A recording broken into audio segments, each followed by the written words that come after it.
Welcome in, everybody, to week number 4 of the Indiana High School football season. My name is Jeff Mahoney with Summit City Sports. We have Casey O'Boyle with Northeast Indiana Game Night, and we're going to go over the week 4 games, starting with the Summit City Sports game of the week and the Game Night game of the week, the hot ticket, which is Leo at New Haven. Leo comes in with a 2-1 record. New Haven is undefeated and coming off a big victory last week. This game, Casey, is going to go far into determining the NE8 conference championship. Well, I think so. I think consensus is these are the two teams right on the heels of East Noble. I think we'll find out a little bit more about East Noble tonight, hosting Penn. That being said, this is the hot ticket. Leo 2-1, 3-0. New Haven. I think it's contrasting styles too, Jeff. You've got Leo wanting to ground and pound. Of course, very vanilla offense. They'll chew up a ton of clock with their ground game, and they rely heavily on their kicking game, which I think is exceptional, one of the best in the area.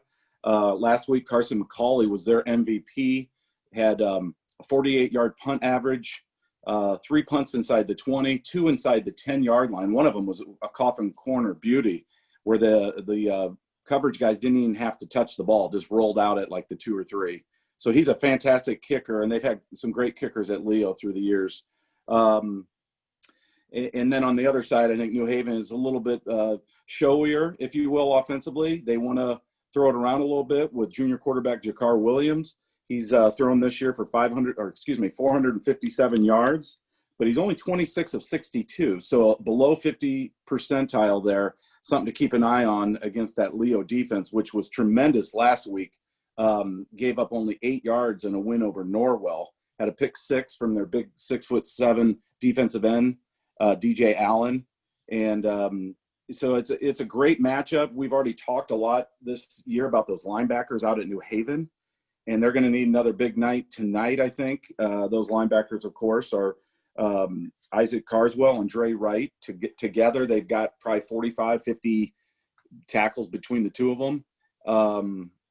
It's going to be a great matchup, and I think certainly a game to keep an eye on. No, we haven't seen a whole lot from the quarterback over at Leo this year, Jackson Barber, and they got a nice receiver in Rylan Crawford, who's only a junior at 6'3", 170 pounds. Do you think maybe this is the week where the passing game could get going? Because like you said, the linebackers over there at New Haven are two of the best that you're going to find as far as a collective group, collective duo in Northeast Indiana.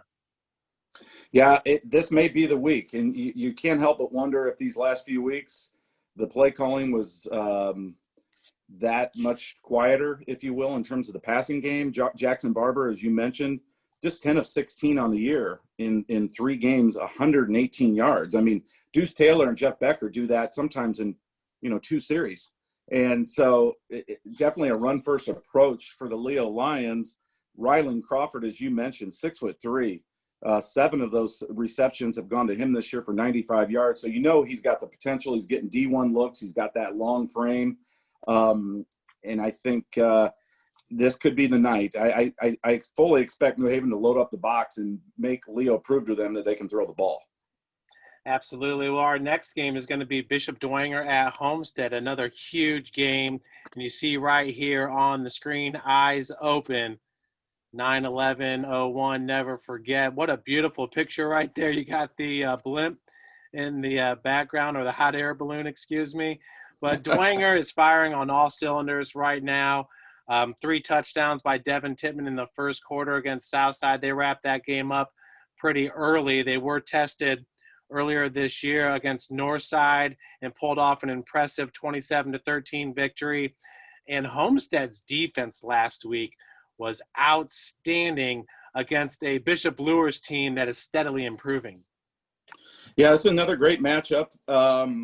This would be our game of the week, I think, if not for Leo at New Haven. Dwenger's offense, again, has been – we talked about Leo's offense being vanilla. Dwenger is vanilla plus with maybe some whipped cream on top. I mean, they've been pretty pedestrian this year offensively. You get the feeling that Brendan Lytle's due for a breakout game. with Henry O'Keefe back in the mix in the slot to complement Rocco Sioka in their passing game. That ground game has not taken off yet, and many feel like maybe it hasn't had to, Jeff, because they've gotten early leads in most of these games and then been able to rely on their defense. At some point, they're going to have to probably open it up a little bit more. Maybe tonight's that night out at Homestead.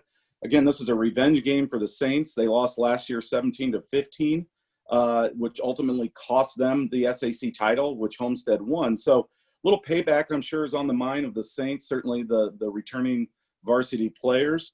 So great matchup on that side of the ball. A year ago, Braden Hardwick had a fantastic game, almost 200 yards rushing against the Saints. He did a lot of that late when they were putting the game on ice. And so, Bishop Dwenger's defense will be focused on containing him and making somebody else beat them. There is no Luke Goody, as we know, at quarterback, and Evan Ornsby's done a decent job. He's slowly getting better and a little bit more comfortable in Bill Skelton's offense. But, I think the Saints are going to try to take away Hardwick and make Homestead throw the ball to beat them. Yeah, and Homestead still looking to get Ethan Chambers more involved. He did have a kick return there for 10 yards, did not have a reception last week. But you feel like that's a wide receiver group that's just waiting to break through. Nathan Anderson, the junior, a great game with 2 touchdowns against Bishop Luers. I was most impressed with this Homestead defense. Obviously, we know about Luke Palmer, the senior linebacker, had 3 tackles for a loss and double-digit 11 tackles. I mean, these guys are flying around. They seem to have their group back. Ryan Burton, the safety that can also come to the second level and put pressure on you. And the defensive end, Matt Miller here, he's been a force. 11 tackles for a loss against Bishop Luers. I feel like we're seeing 2 of the better defenses in the SAC. Yeah, definitely. For Homestead, for sure, this is the strength of their team, make no mistake. And having all their guys back healthy has made a huge difference. Again, it's 2 teams that are going to rely on their defenses. Which offense can maybe perform at a higher level than they have to this point will wind up victorious. I give a slight edge to Bishop Dwenger because of having that senior quarterback and Brendan Lytle back, that confidence. He got dinged up in last week's win over Southside, took a helmet to the ribs early, I believe in the first snap from scrimmage. Played for a while, was 3 for 4. It was pretty evident the Saints were going to win the game up 21-0, as you said earlier. And I think at that point, they just made it an executive decision. Okay, let's pull him out, make sure he's okay. And they went with the backup, Bodie Dickerson, for the rest of the game. And so I think if the Saints have an advantage, it's with Lytle being a 3-year returning starter. And the weather's going to be beautiful tonight. If he can connect with Rocco Sioka and Henry O'Keefe on some early pass plays to soften up that Homestead defense to open up the running game, I think the Saints win this game by 7 to 10, 14 points, somewhere in there. Brendan Lytle in his senior year has been extremely efficient. He took over the starting quarterback duties late in his sophomore year. 22 of 33 on the year, a 67% completion percentage, and 5 touchdowns, 0 INT. So I got to agree with you, Casey. He could be the difference maker in this game. Definitely. I think you pointed out the 0 INTs is critical.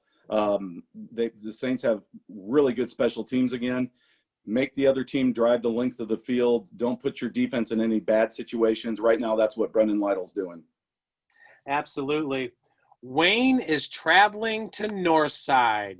Wayne coming off a huge victory over Northrop, handing the Bruins their first loss of the season.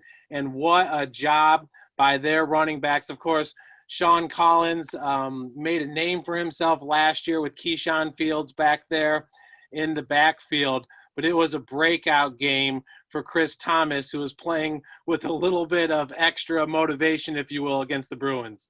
Yeah, definitely the former Bruin himself, which folks know about. He started as a linebacker as a freshman at Northrop. Obviously, he wanted some revenge, so to speak, or certainly to show out on his opportunity this year. As a senior, he did so, really broke out in a big way, 302 yards, second most ever in Wayne history. So remarkable effort by him, 30 totes, as you can see there, 10.1 yards per carry. Ran really hard, took care of the ball. That was the key. They didn't fumble the ball. They were very efficient. Sean Collins with a nice compliment, I believe, had 115 yards. And again, Wayne, once they got a lead, it just kind of evaporated from there. The clock had to evaporate. They went 436 yards on 51 carries. And then Northrop had to do some things that they did not want to do. And I'm sure as a play caller, knowing Coach Dorfler as well as I do, he was kicking himself thinking, man, I wish we could have worked on our passing under Friday Night Lights a little sooner in weeks 1 and week 2, because they were only 7 of 24 with both their quarterbacks in that loss to Wayne last week. Ultimately, that was the difference in the game. Their passing game was not on par with their running game. Wayne held Demarius Cowan to the area rushing leader to just 99 yards, the first time below the century mark, and consequently, they were able to play with a lead and won the game by 9 points. Yeah, still a 7.1 yards per carry average for Demarius Collins, so he's outstanding. Wayne getting their first win on the season, obviously against Dwenger. That's a tough opponent in week number 1. You saw Thomas only had a few carries in that game against Bishop Dwenger, so coach has found something he really likes, and Chris Thomas, I imagine those carries are going to go up and up. He's a big body that's also really athletic. So, and on the other side, north side, nobody's had a tougher start to the season as far as opponents than north side in the SAC, and we say that every single year because they open up with Snyder, Dwenger, Carroll. Now they've got Wayne. Not that Wayne's going to be a cupcake by any stretch of the imagination, but in the same sense, it's kind of a break from the gauntlet, if you will. It is, but if with the exception of Snyder, and that was week 1, so you can't really count week 1, you feel like all these teams were taking steps forward. You know, Wayne right now looks completely different than they did a week ago in terms of expectations, in terms of preparation, watching them on film. This is definitely not an automatic for Northside. If Wayne's defense has a strength, though, Jeff, in my opinion, it's stopping the run or containing the run. They haven't faced, let's face it, a really great passing offense just yet.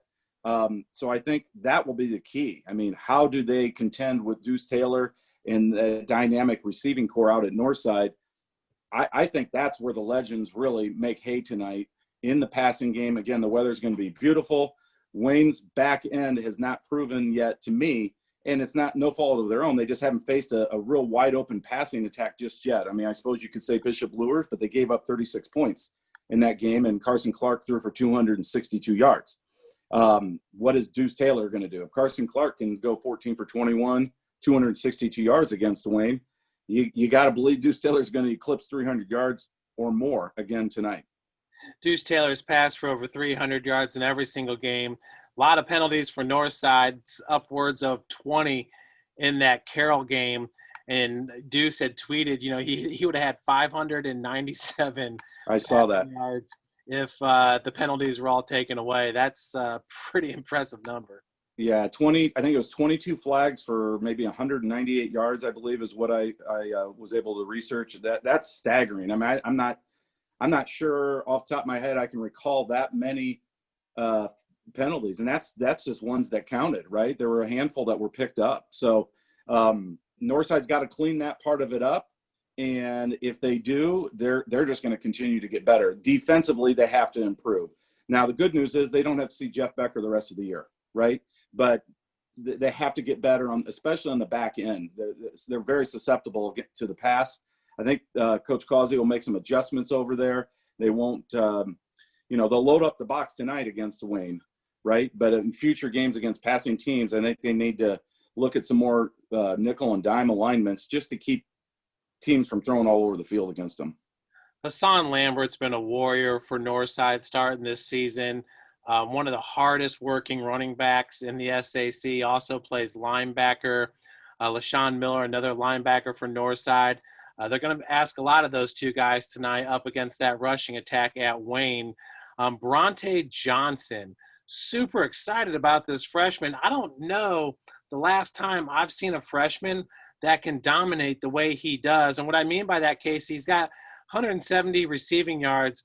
He really had a great game against Carroll, but he's not easy to bring down. You saw him break like 3 tackles on that big touchdown reception against Bishop Dwenger. And last week, whether it's in special teams and kick return or even rushing the ball, they'll put him in the backfield. This freshman is playing varsity ball like he's a senior. Yeah, definitely. He's exciting to watch. I think last week I said it, he reminded me a lot of Selwyn Lyman at an early age. Just a big, tall, athletic body. And to your point, Jeff, he's got not just speed and moves, but power. And you don't generally see that that combination for a freshman. I think I saw Coach Johnson, the offensive coordinator, tweet that he's only 14. So a very special talent, and it'll be interesting to see, does he have another growth spurt? Can he be 6'5", 6'6"? Is he, could he be in the mold of a James Hardy, one of the great receivers in Fort Wayne history, and how far can he take his game? But definitely somebody that is on people's radar for sure. Speaking of James Hardy, I did notice there's a James Hardy on the roster at New Haven that we'll see tonight. So definitely a great game there, Wayne and Northside. That should be a fun one. Carroll traveling to Northrop. We saw what the Superchargers did last week, and it was outstanding. 11 minutes of possession, Casey, in that game. Some teams had scoring drives of 2 plays. Becker to Mason Englert is a thing of beauty to see that wide receiver QB combo connect. Yeah, it's what a developing story out there with this passing attack. You've got junior quarterback Jeff Becker, our player of the week, of course, 460 yards, a school record, 8 touchdown passes, a school record. Just an amazing game. 76 points, throwing it around. They averaged less than a minute per possession. And it's not because they were turning the ball over. It's because they were putting touchdowns on the board. It was remarkable. You mentioned Mason Englert, a school record, 306 yards receiving, 4 touchdowns, amazing. And that's on the heels, of course, of last week. Jamison Coverstone was our player of the week, 10 receptions, 240 yards. And you just can't help but think, okay, who's the next guy? Is there another guy? Well, it may be Cam Hedgecock. I mean, everybody's forgotten about Cam Hedgecock and what he did for 2 years out at Bishop Luers.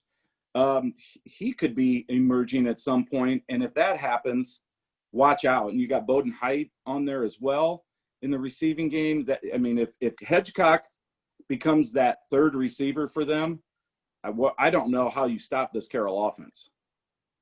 Northrop, you mentioned them a little bit earlier, but Kareem Freeman, the senior QB, they're also going with the sophomore right now.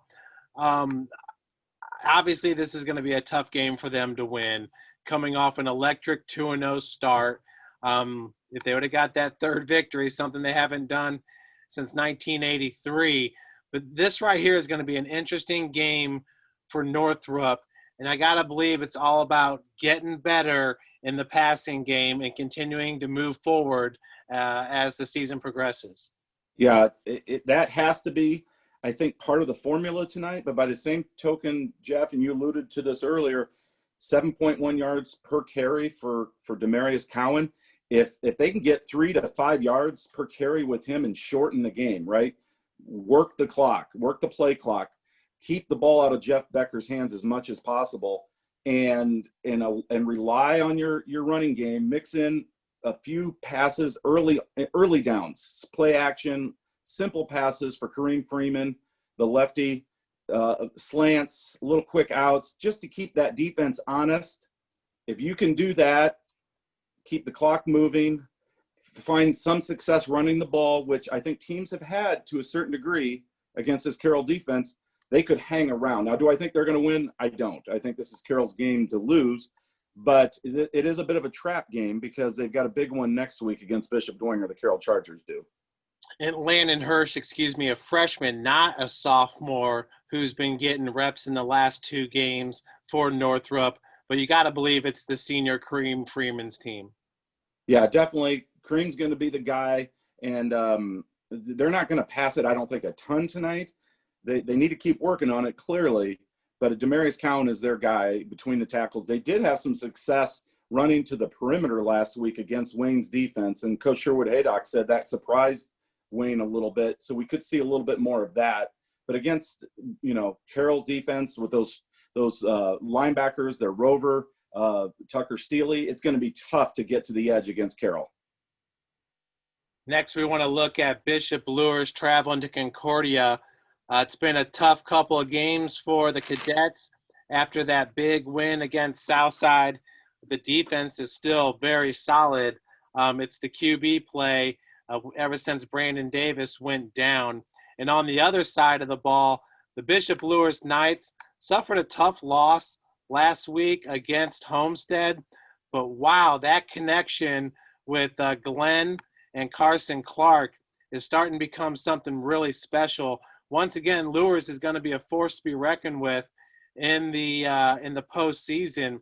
With 199 yards passing with a touchdown, how many completions? 16 for Carson Clark, and receiving Brody Glenn 6 for 123 with one touchdown. Both these guys are only juniors.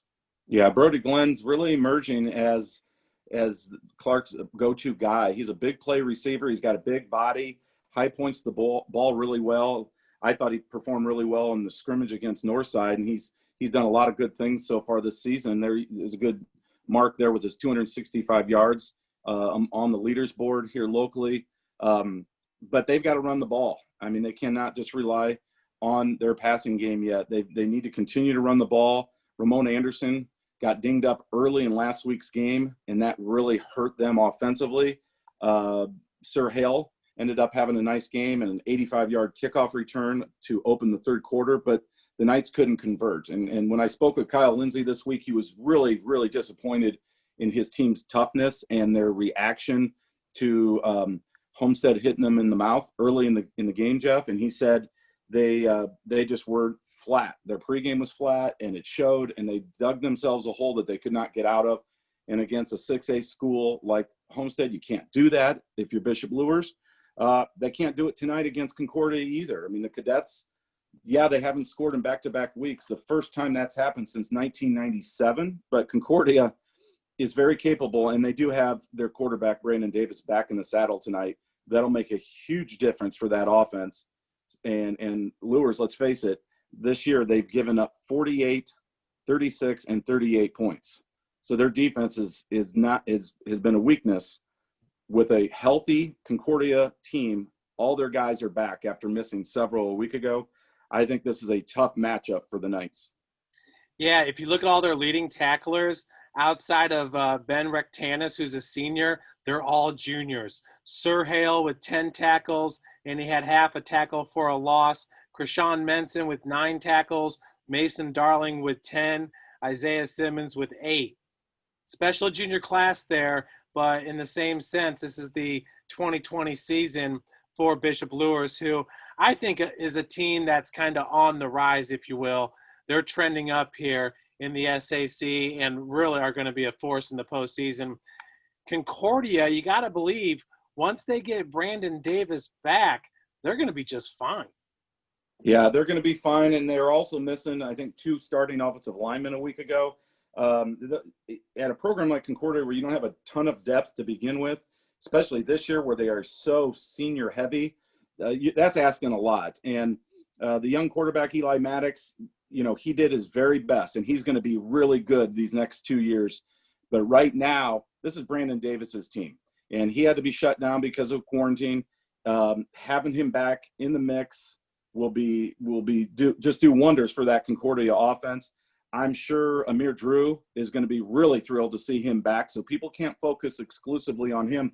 And I think one thing to keep an eye on tonight is not only Brandon Davis's passing ability, but his ability to run. When the pocket breaks down, maybe a designed quarterback draw or two, that to me is going to be the key tonight for Concordia's offense, his versatility. And I think that's why I had Concordia winning by 17. Yeah, definitely no knock on the sophomore quarterback Maddox. It's just that Brandon Davis has been one of the top passers last year, number 2 passer in the SAC. He's just a real special player. He is, and it's early, and he's missed 2 games, but he made really good decisions in that first win against Southside, 37-0, no interceptions. That's going to be the key to him. Can he cut those interceptions down? He had 20 last year. Can he turn that number, cut it in half, or better yet, even down to 4 or 5 or 6? That makes that offense so much better, and then it makes that defense almost unscorable against. I know that's not a word, but think about it. That defense is loaded, lights out. They're good at all 3 levels. And if you can punt the ball away and make a team go, 80, 90 yards against that defense versus an interception and a return down the sideline where you have a short field, that's going to make them that much better. You pointed out a couple of those guys. James Rusher, the sophomore, what a fantastic player he's becoming. Cam Vanderbosch leads the area with 3 interceptions from his corner position, does a great job coming up and filling against the run as well. I'm telling you, they got a great linebacking core, really, really good defense. Again, not a lot of depth, but what they put out there, their starting 11 is phenomenal. And they've kept Concordia in the game these last couple of weeks while the offense is sputtered. I think tonight we see what fans can expect from Concordia going forward, especially looking far ahead to the 3A playoffs. It's going to be a special night at Southside tonight as the Archers are going to retire the number of Bernard Pollard, one of the best defenders to ever come out of the Summit City. There he is right there with the Chiefs. How great for Bernard Pollard, who really has made a name for himself on Twitter with all of his NASCAR analysis. Yeah, it cracks me up. I love I'm not a big NASCAR guy, but I do check it out because Bernard's hilarious. He was so gracious to us back in 2006. My brother and I went out he's a big Chiefs fan. We went out and covered the game. I was able, I'm all about props, Jeff, so I had to show you some props. We went out to the game, and they won on a last-second field goal against San Diego. Phillip Rivers was the quarterback. LaDainian Tomlinson was the running back for San Diego. The Chefs, as I call them, because I'm not a Chiefs fan, I call them the Chefs. The Chefs won on a last-second field goal. I had to make sure my brother didn't, go crazy, because he was a credentialed media member. Here's my media pass from that. October 22nd, 2006. That was Bernard's rookie year. And then here's the glove that he wore, NFL-issued glove that Bernard gave me afterwards when I interviewed him in the locker room. And he was kind enough to hand me this. And I'm going to get that framed. But before I get it framed, I want to have him autograph it and put it with my collection of goodies. So at any rate, I know we need to talk about Southside and Snyder. So Southside, tough start, 0-3. I think everybody thought they would struggle, certainly to this point. Are they improving? I think they are. I think they're doing some decent things on both sides of the ball. The offense needs to continue to get better. Talking to Roosevelt Northley, the coach, he wants his quarterback to make better reads. Well, his quarterback is his son. So I'm sure they have some interesting dinner conversations and film evaluation. But as he matures, Roosevelt Northley Jr., the quarterback, as he matures and evolves as a quarterback, that offense, I think, will get better. Matt Morris last week, a 98-yard run against Bishop Dwenger, granted against backups, but 98 yards. Well, it says 97 there. Depends on who you look at. Either way, it's the longest run, according to my research, against a Bishop Dwenger defense in the history of Bishop Dwenger football. So Matt Morris can put that feather in his hat, and that's pretty neat opportunity for him. Now, their reward for this week, the Snyder Panthers, who have awakened after an 0-2 start. I think everybody was thinking first 0-3 start in Snyder history. It did not happen. Luke Hoppert emerged as the quarterback. He didn't necessarily have a fantastic game by any measure, but I think maybe gave them a different look. Langston Lavelle, everybody thought Tyrese Brown. I think they have a nice 1-2 combo going now as far as running the ball for Snyder. And that defense, Ison Robinson got clearance shortly before the game by the IHSAA, the transfer from Illinois. His father, of course, is Jabbar Robinson. He made a difference as a starting defensive lineman. Not that they needed him, but you need him, right? You need every athlete you can get when you're 0-2 and you've been beaten by 30 points to open up the season. Uncharacteristic of Snyder. They answered the bell last week, 27-0 over Concordia. Yeah, and there you see a picture of the quarterback Hopper. That's quite the backfield right there when you have the three different running factions, bringing the sophomore Langston Lavelle in there as well. I think you're going to start seeing some misdirection. They're getting a little bit tricky in the backfield with all their runners. Yeah, they're doing a little bit more there. They love to run their pistol. Sometimes it gets I don't know, a little predictable, I think, for Snyder fans, but they were doing a little bit more in terms of, like you said, misdirection, pulling some linemen, doing some things there. The ground game looked much better. The defense looked much better. Some of the corrections they've made on the back end, again, it's hard to see because Concordia did not have their starting quarterback. How much are we going to learn from the corrections they've made with their secondary, because they played the two best passing offenses arguably in the state in Northside and Carroll to open the season. So Carroll with the Northrop game there could go to 4-0. Dwenger with a tough game at Homestead. Homestead Media will be broadcasting that game for those that want to watch. So Dwenger and Carroll could both be 4-0 if they were to pull off the victories heading into week number 5. So that's something to keep an eye on. Yeah, I think right now there's a good chance that's going to be our hot ticket. But again, you talk about look ahead games for both of them, especially Bishop Dwenger or Carroll. I mean, either one of them could be upset tonight because their eyeballs are looking ahead a week.